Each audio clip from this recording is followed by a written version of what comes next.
शहदादकोट में वफ़ाक़ पारां बेटन बाबत जारी सदारती ऑर्डिनेंस खिलाफ़ जिस्कम पारां एहतिजाजी मुज़ाहिरो करे अलामती बुख हड़ताल करे धरणो हयो वियो। जिस्कम बशीर खान ग्रुप पारां सामूंडी बेटन ते वफ़ाक़ी कब्ज़े खिलाफ़ अल्ताफ़ सूमरो, हवदार मीरजत, जुल्फ़कार मक्सी, सदर कुरैशी, आगा कालानी, ज़मीर तुन्यो, इसरार सूमरो, नसीर सीलरो, कासिम सूमरो, बगुड़ खारानी ऐं ॿियनि जी अॻवानी में कोटू मोटू चौक ते एहतिजाजी मुज़ाहिरो करे अलामती बुख हड़ताल कई।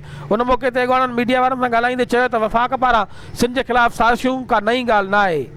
हिननि चयो त सिंध जे तेल, गैस, कोयले, पाणी, नाणी ते वफ़ाक़ कब्ज़ो करण खां पोइ हींअर सिंध जे सामूंडी बेटनि ते कब्ज़ो करणु पई घुरे, जेको करोड़ सिंधी कॾहिं बि करणु न ॾींदा। हिननि चयो त जॾहिं खां तहरीक इंसाफ़ जी हुकूमत आई आहे तॾहिं खां सिंध ख़िलाफ़ साज़िशुनि में तेज़ी अची वई आहे।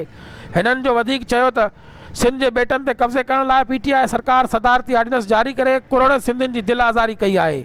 हिननि चयो त सिंध हुकूमत जे अहिड़े ऑर्डिनेंस ते ख़ामोशी सवालिया निशान बणियल आहे। हिननि मुतालबो कंदे चयो त जारी सदारती ऑर्डिनेंस वापसि वठी करोड़ सिंधियुनि जी दिलि आज़ारी ख़तमु कई वई।